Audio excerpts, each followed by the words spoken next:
وَلَقَدْ يَسَّرْنَا الْقُرْآنَ لِلذِّكْرِ فَهَلْ مِن مُّدَّكِرٍ۔ الحمدللہ رب العالمین والصلاة والسلام علی سید الانبیاء والمرسلین، اما بعد فاعوذ باللہ من الشیطان الرجیم، بسم اللہ الرحمن الرحیم۔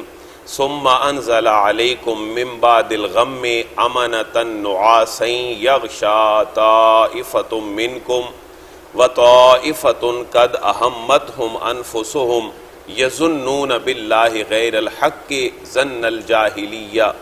صدق اللہ العظیم۔ طویل آیت مبارکہ ہے سورہ آل عمران کی 154 نمبر آیت مبارکہ کہ یہ گفتگو چل رہی ہے سورہ آل عمران مدنی سورہ مبارکہ میں غزوہ احد کی۔ اس سے پہلا بہت میجر موضوع چلا جو تقریباً 100 آیات مبارکہ کے قریب تھا، جو اہل کتاب کے ساتھ یہود و نصارہ کے ساتھ ایک ڈیبیٹ اور ان کے ساتھ ایک مباہلہ اور اس کیفیت کی آیات تھی۔ اس کے بعد اللہ اپنے محبوب کو تسلی دے رہا ہے۔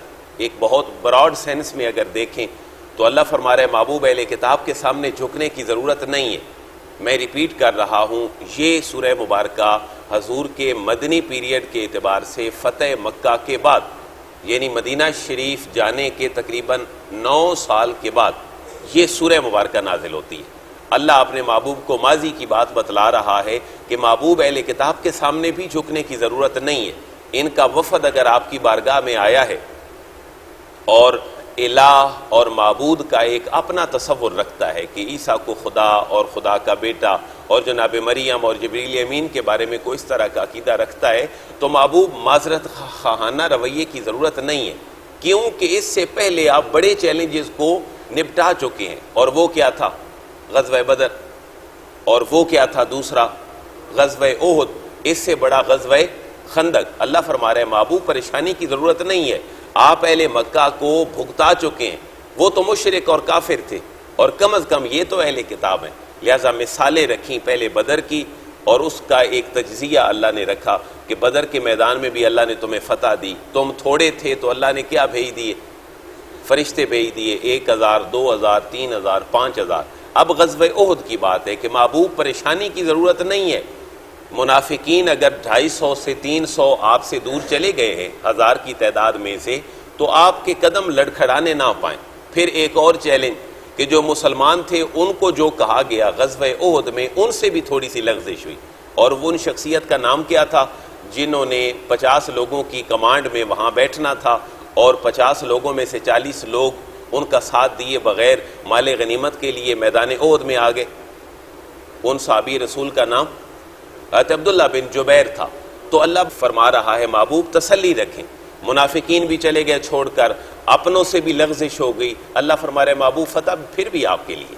لہذا اسی تناظر میں اب آگے دیکھیں، جب تھک کر صحابہ کرام چور ہو گئے، 70 لوگ بھی شہید ہو گئے، اور سرکار دو عالم کی کیفیت بھی یہ ہو گئی کہ آپ زخمی تھے، ایک بری خبر یہ پھیلی کہ آپ تو معاذ اللہ دنیا سے ہی تشریف لے گئے۔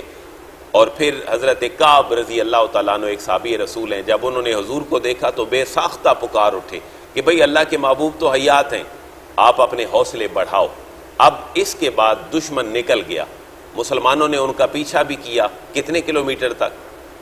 8 کلومیٹر، حمراء الاسد تک مسلمانوں نے ان کا پیچھا کیا۔ اللہ نے سابقہ آیات میں اور آج والی آیت میں اسی تناظر کو بیان کیا کہ محبوب تعداد میں تو وہ زیادہ تھے، بظاہر جو نقصان ہوا وہ مسلمانوں کا ہوا، کیونکہ اس پہاڑی کے درے سے خالد بن ولید کی قیادت میں، جو ابھی تک مسلمان نہیں ہوئے تھے، حملہ کیا، مسلمانوں کے صفیں جو ہیں وہ درم برم ہو گئیں، حواس باختہ ہو گئے۔ لیکن بھاگ کر کون چلا گیا واپس؟ کافر۔ اور 8 کلومیٹر تک مسلمانوں نے پیچھا کیا۔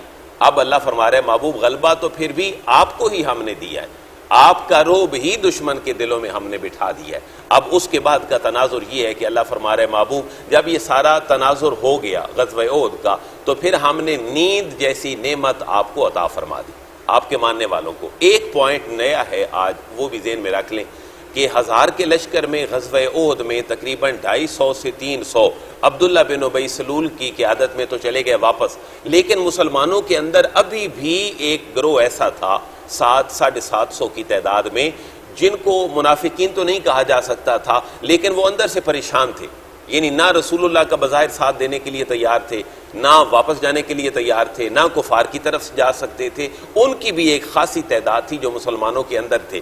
آج کی آیت میں اللہ فرما رہا ہے محبوب جب یہ معاملہ غزوہ احد کا ہو چکا تو اب بھی آپ کے اندر دو گروہ ہیں۔ ایک گروہ وہ ہے جس کے اوپر ہم نے نیند کی نعمت طاری کر دی ہے، کیوں کہ وہ فریش ہو جائیں، اگلے مارکے کے لیے تیار ہو جائیں، اور جو دوسرا گروہ ابھی اندر ہے وہ نہ مسلمان کہلا رہا ہے نہ منافق کہلا رہا ہے، وہ مذبذبین بین ذالک ہے، ہینگ ہے، تو اللہ فرما رہے محبوب اس کو اس رات کو بھی اپنی جان کی فکر پڑی رہی ہے، وہ سو نہیں سکا۔ اللہ اس کیفیت کو بیان فرما رہا ہے کہ گروہ کتنے تھے؟ دو۔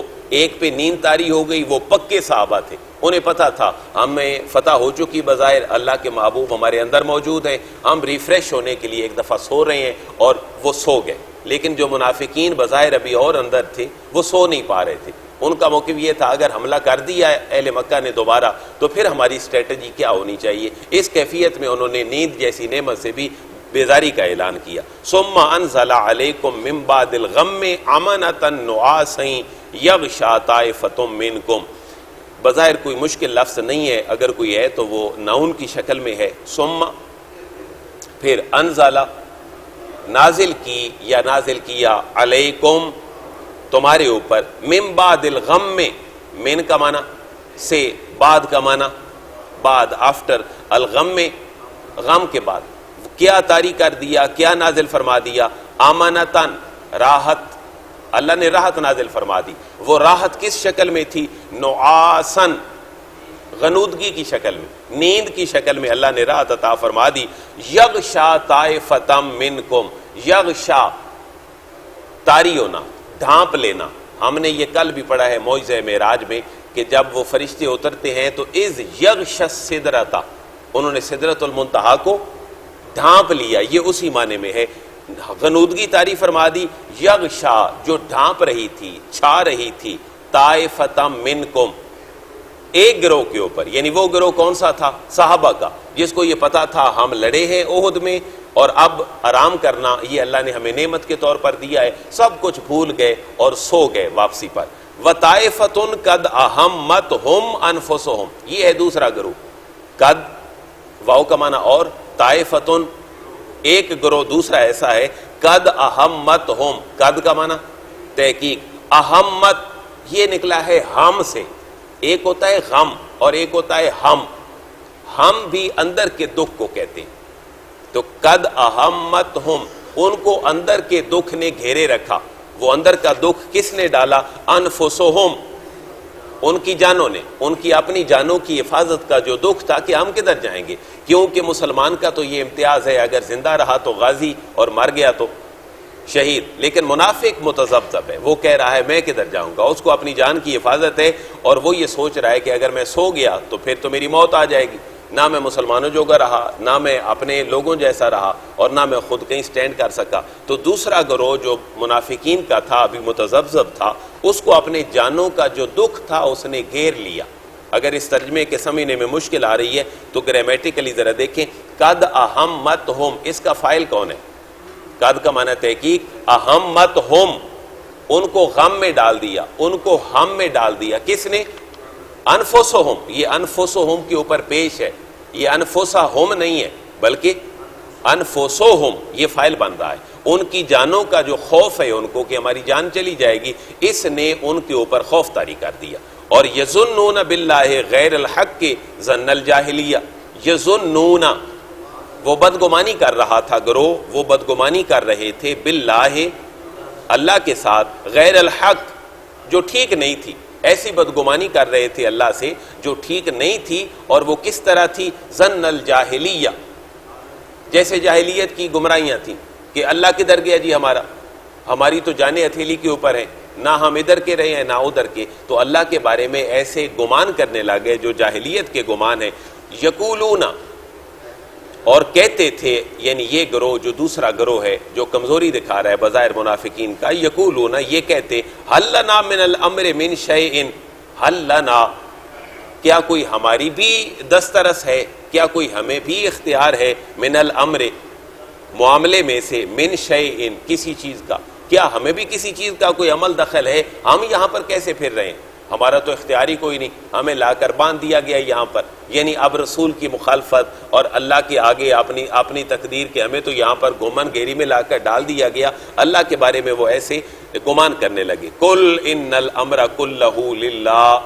اب اللہ فرما رہے ہیں محبوب ان کو بتائیں کہ موت اور زندگی تمہارے ہاتھ میں نہیں ہے، تم یہاں ویسے باؤنڈ کر کے نہیں لائے گئے، یہ تمہاری قسمت کا خالق نے لکھا تھا. قل آپ فرما دیجئے ان الامر، بے شک معاملہ جو ہے، کلہ سارے کا سارا، للہ وہ اللہ کے لیے. تم گھر میں بھی بیٹھتے تو تمہیں پریشانی آ سکتی تھی، تم میدان جنگ میں آ گئے ہو تو پریشانی آئی ہے، تو یہ بھی کس کی طرف سے؟ اللہ کی طرف سے ہے. یخفون فی انفسہم ما لا یبدون لک، یہ ان کی کیفیت کو اللہ بیان فرما رہا ہے. محبوب وہ کیا کرتے ہیں؟ یخفون، چھپائے رکھتے ہیں، چھپا کر رکھا ہے انہوں نے، مخفی رکھا ہے، فی انفسہم اپنے دلوں کے اندر، ما لا یبدون لک، جو وہ آپ کے اوپر ظاہر نہیں کرتے انہوں نے دلوں کے اندر چھپا کر رکھا ہوا ہے، اور اللہ سے بدگمانی کر رہے ہیں، آپ سے بدگمانی کر رہے ہیں. وَيَقُولُونَ، اور کہتے ہیں، لَوْ كَانَ لَنَا مِنَ الْأَمْرِ شَيْءٌ مَا قُتِلْنَا هُنَا. لَوْ كَانَ، اگر ہوتا، لو کا معنی اگر، کانا کا معنی ہوتا، لنا ہمارے اختیار میں، من الامر کوئی بھی معاملہ، کوئی بھی عمل دخل، شیء کسی چیز کا، تو ما قتلنا ہا ہونا، ما قتلنا ہمیں قتل نہ کیا جاتا، ہمارے اوپر وار نہ کیے جاتے، ہمیں مغلوب نہ کیا جاتا، یا ہا ہونا یہاں پر. یعنی وہ کہہ رہے ہیں کہ ہماری کیا حیثیت تھی، ہمیں تو مسلمانوں نے دورہ ملا کر کھڑا کر دیا. یعنی اللہ کی ذات کے بارے میں بھی بدگمانی، رسول اللہ کی ذات کے بارے میں بھی بدگمانی، اور مسلمانوں سے بھی شکوہ کہ ہمیں لا کر یہاں کھڑا کر دیا گیا، ہمارا تو اختیاری کوئی نہیں ہے. لیکن دیکھیں ذات باری تعالیٰ کے اوپر اعتماد اللہ اپنے محبوب کی زبان سے سکھلا رہا ہے. بڑے مزے کی آیت مبارکہ ہے یہ اگلا ٹکڑا. قل لو کنتم فی بیوتکم لبرز الذین کتب علیہم القتل الی مضاجعہم. بڑا کمال جملہ ہے. اللہ فرما رہے محبوب کل، آپ فرما دیجیے. کیوں؟ منافقین کہہ رہے ہیں کہ ہماری موت ہتھیلی پر آ گئی، انہوں نے سبب بنے مسلمان اور سبب بنے حضور، ہم گھر میں ہوتے تو ہمارے ساتھ ایسا نہ ہوتا. اللہ فرما رہے محبوب نہیں، کل آپ ان کو ذرا فرما دیں، لو کنتم اگر تم سارے ہوتے، فی بیوتکم اپنے گھروں میں بھی، تو لبرز الذین، لام کا معنی تحقیق، نو ڈاؤٹ، یقیناً، بارزہ ضرور نکل آتے، لابارزہ ضرور نکل آتے، الذین وہ لوگ، کوتبہ لکھا جا چکا ہے، علیہم جن کے معاملے میں، القتل قتل ہونا، وہ ضرور اپنے گھروں سے نکل آتے، الی مضاجعہم اپنی قتل گاہوں کی طرف. جن کا قتل ہونا اور جن کی موت اللہ کے ہاں لکھی جا چکی ہے، محبوب وہ اپنے گھر میں بھی ہوتے تو انہوں نے گھر سے کیا کرنا تھا؟ نکل آنا تھا. کیونکہ یہ معاملہ کس کے ہاتھ میں ہے؟ اللہ کے ہاتھ میں. وَلِيَبْتَلِيَ اللَّهُ مَا فِي صُدُورِكُمْ، اور منافقین تم نے جو مصائب اٹھائے ہیں یہاں پر حضور کا ساتھ دے کر، کیونکہ تم میں سے کچھ مارے گئے، کچھ زخمی ہو گئے، کچھ ذہنی طور پر بڑے ڈسٹرب ہو گئے کہ ہم کہاں پھنس گئے، کیونکہ فکری طور پر کلیریفیکیشن نہیں تھی. تو اللہ انہیں فرما رہا ہے وَلِيَبْتَلِيَ اللَّهُ مَا فِي صُدُورِكُمْ، یہ مصائب تمہیں اس لیے دیے گئے ہیں، لِيَبْتَلِيَ اللَّهُ تاکہ اللہ تبارک و تعالیٰ تمہیں آزمائے، مَا فِي صُدُورِكُمْ جو کچھ تمہارے دلوں کے اندر ہے. یہ مصائب اس لیے تمہارے اوپر آئے ہیں احد کے میدان میں تاکہ اللہ تمہیں آزمائے. اگر تم آزمائش میں پورے نہیں اترتے تو پھر پتہ تو چل رہا ہے کہ مسلمانوں کے گروہ کا ایک امتیاز ہے تمہارے ساتھ. کچھ وہ بھی تو ہیں جو جام شہادت نوش کر رہے ہیں اور تم بہانے بنا کر بیٹھے ہو. اگر یہ مشکل نہ آتی تو تمہاری منافقت کیسے واضح ہوتی؟ لِيَبْتَلِيَ اللَّهُ مَا فِي صُدُورِكُمْ جو کچھ تمہارے سینوں میں چھپا ہوا تھا اللہ نے مصائب میں تمہیں اس لیے ڈالا تاکہ وہ تمہیں آزما لے. اور دوسری بات میری اور آپ کی تسلی کے لیے اللہ آزمائش میں کیوں ڈالتا ہے؟ وَلِيُمَخِّصَ مَا فِي قُلُوبِكُمْ واو کا معنی اور لام کا معنی کے لیے. لام کے اوپر زبر ہو تو وہ آتا ہے تاکید کے لیے، اور لام کے نیچے زیر ہو تو وہ بطور پراپوزیشن استعمال ہوتا ہے. اس کا معنی ہوتا ہے کے لیے. وَلِيُمَخِّصَ میں نے یمخصہ کا معنی عرض کیا تھا چند دن پہلے بھی یہ لفظ آیا کہ آپ خام مال بھٹی میں ڈالتے ہیں. وہ نکھر کر اپنی اصلی شکل میں آ جاتا ہے.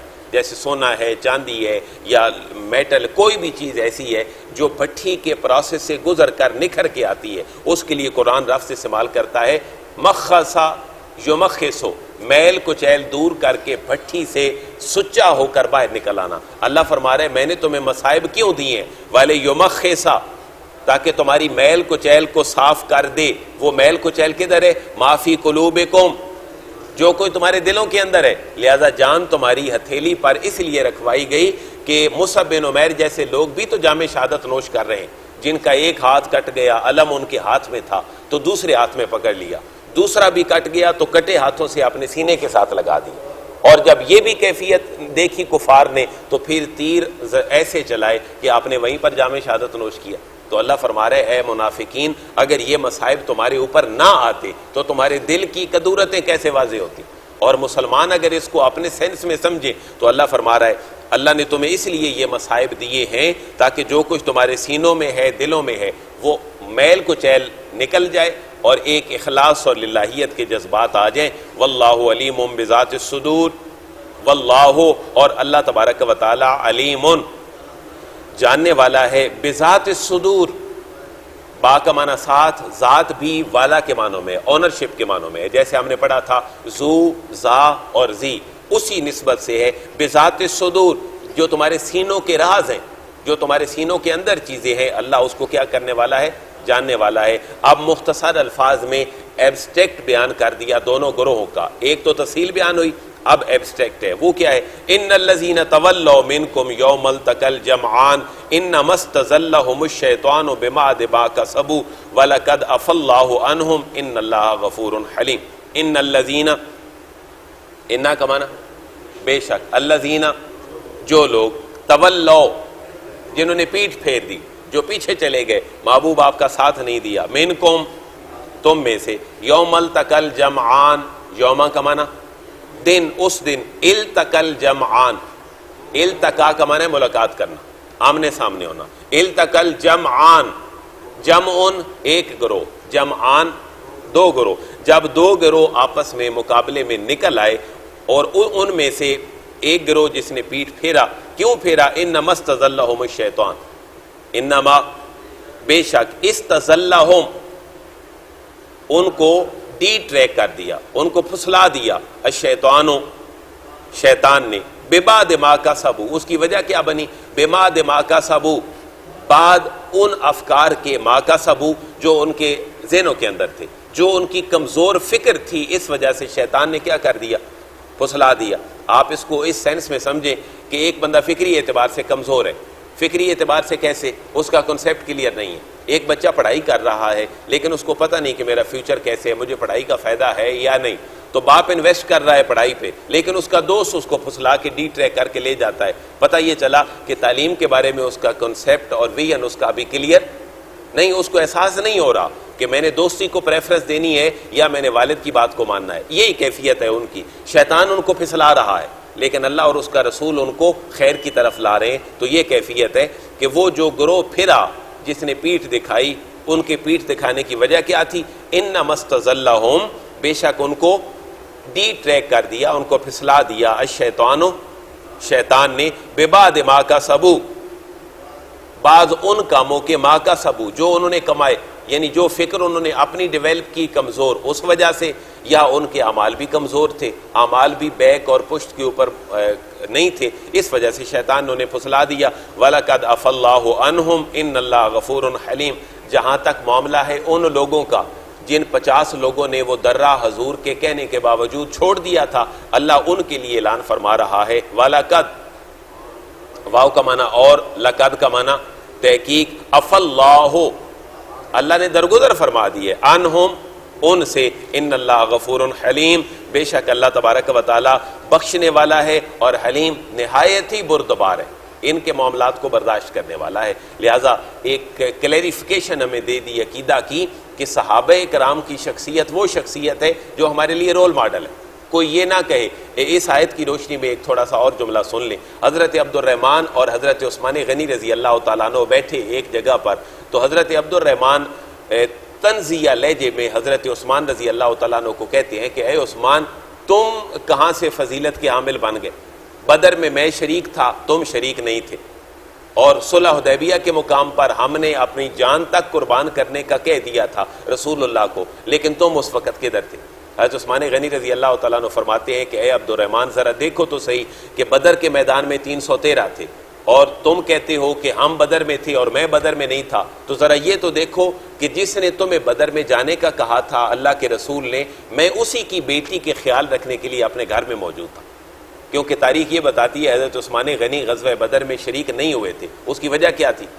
آپ کی زوجہ محترمہ حضور کی لخت جگر بیمار تھی، اور حضور نے فرمایا تھا عثمان تم نے اپنے گھر میں رہنا ہے، لیکن دل چھوٹا نہیں کرنا، جتنا بدری لوگوں کو ثواب ملا ہے اللہ تمہیں بھی اتنا ہی ثواب عطا فرمائے گا، اور جتنا مال غنیمت بدری لوگوں کو ملا تھا اتنا ہی مال غنیمت حضرت عثمان غنی کو گھر بیٹھے ہوئے مل گیا تھا۔ تو حضرت عثمان کہتے ہیں عبد الرحمن ذرا میری وہ کیفیت بھی تو دیکھو کہ مجھے ثواب بھی تمہارے جتنا ملا ہے اور مال غنیمت بھی تمہارے جتنا ملا ہے، اور تم بات کرتے ہو صلح حدیبیہ کی کہ صلح حدیبیہ میں 1400 صحابہ نے حضور کے ہاتھ پہ پرومس کیا تھا کہ ہم واپس نہیں جائیں گے جب تک اہل مکہ کے ساتھ ہم فتح کا معاملہ نہ کر لیں۔